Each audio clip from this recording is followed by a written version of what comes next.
Bien, nous allons démarrer notre session numéro 4, la dernière session de la partie parisienne du colloque. J'espère que vous avez, comme moi, apprécié les interventions de ce matin. Je les ai trouvées personnellement absolument passionnantes, toutes avec un angle différent. Mais elles nous ont toutes dit, je pense, quelque part, que un des aspects de la valorisation des économies de terroir, c'est précisément leurs produits, les produits qui viennent de ces économies de terroir. Et c'est pourquoi cet après-midi, nous avons une session un peu plus technique et un peu plus juridique. Et cette session est consacrée en effet aux protections juridiques des produits qui viennent des économies de terroir.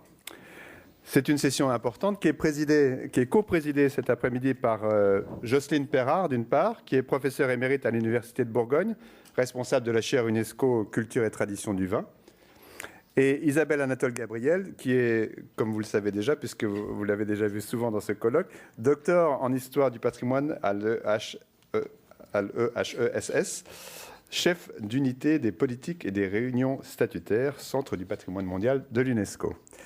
Autour de ces deux coprésidentes, en commençant par ma droite, Delphine Marie-Vivien, qui est docteur en droit au Centre de coopération internationale en recherche agronomique pour le développement. Elle a été assistée, je crois, dans cette présentation par May Ngo, qui est à ma gauche, qui est HDR en droit, ingénieur de recherche à l'Université de Nice-Sophia Antipolis. D'autre part, nous avons tout au bout, à l'autre bout, M. Firdos Ahmad Nevi, qui est professeur au Centre de recherche sur le safran à Pampore, en Inde. Merci, monsieur le professeur. M. Dirk Torski, qui est docteur, directeur de la stratégie de la planification des affaires au département de l'agriculture au Cap, en Afrique du Sud. Et enfin, M. Norbert Holzak, qui est professeur de droit à l'Université de Paris 1, Panthéon-la-Sorbonne.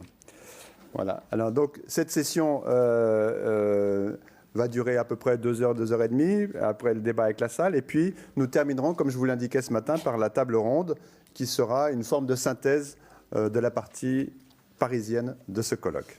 Je vous remercie. À vous.